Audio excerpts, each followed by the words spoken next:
When you think of Americans in the world of sumo, a few names come to mind. Takamiyama, with his trademark mutton chops, became the first foreigner to capture a top division championship in 1972. Konishiki's sheer size and vicious power pushed him to 3 titles nearly 2 decades later. Then Akebono reached sumo's highest rank, becoming the first foreign yokozuna in 1993. And 6 years later, Musashimaru joined him. But long before them, there was a tall, lean fighter from, of all places, rural Colorado. He was the 5th Japanese American to enter professional sumo and the first to climb to its top division. But his sumo career was cut short. It was 1944. Japan and the United States were on opposing sides of World War II. Suddenly, the Colorado kid became a man trapped a long way from home. He was in a nation that didn't trust him, and back home, many feared the people who looked like him. His name was Harley Ozaki, known in the ring as Toyonishiki. To understand Harley Ozaki, you have to start in the town of Pierce, Colorado.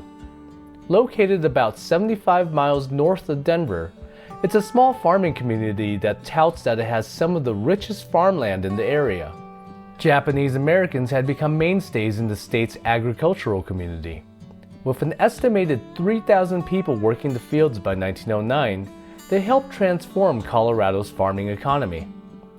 Among them was Kiyotaro Ozaki.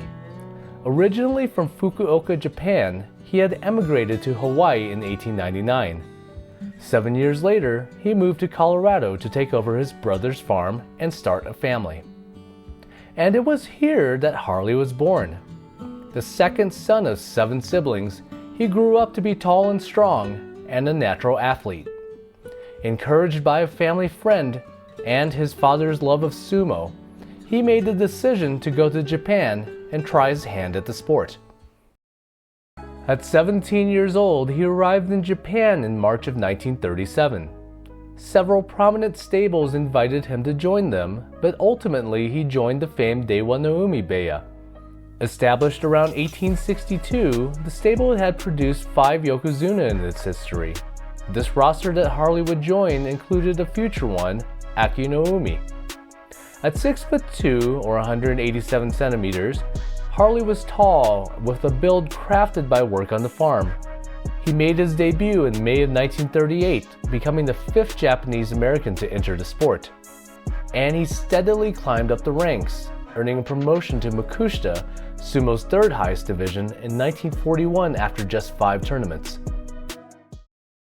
Later that year, on December 7, 1941, Japan bombed Pearl Harbor in the deadliest foreign attack on the US up to that point. The strike pulled the United States into World War II. Harley wanted to return home and fight for his country. But as an American, he also found himself under surveillance by Japan's Special Higher Police as a possible spy.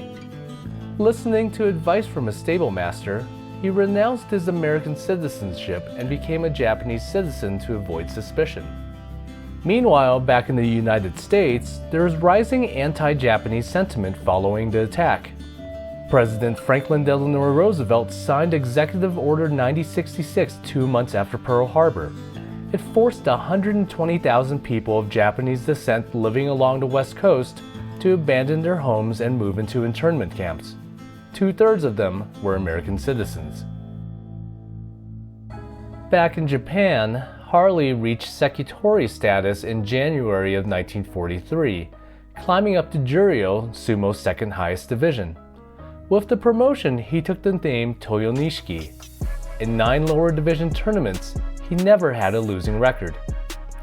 3 straight winning tournaments in Juryo, including an impressive 10-5 mark in May of 1943, lifted him to the top division. Toyonishiki was taller than most of his opponents. Only one, Waka Minato, who stood at 190 centimeters tall, was taller than him. But at only 210 pounds, he was much lighter than his competition. In May of 1944, he made his debut in the top division, coming in at the lowest rank in Makuuchi at Magashira 20 West. He was known as a thrusting specialist. The tournament was shortened to 10 days because of the war, but he finished strong, winning 6 of his 10 bouts, and looked to climb the rankings for the next tournament. But the war came calling.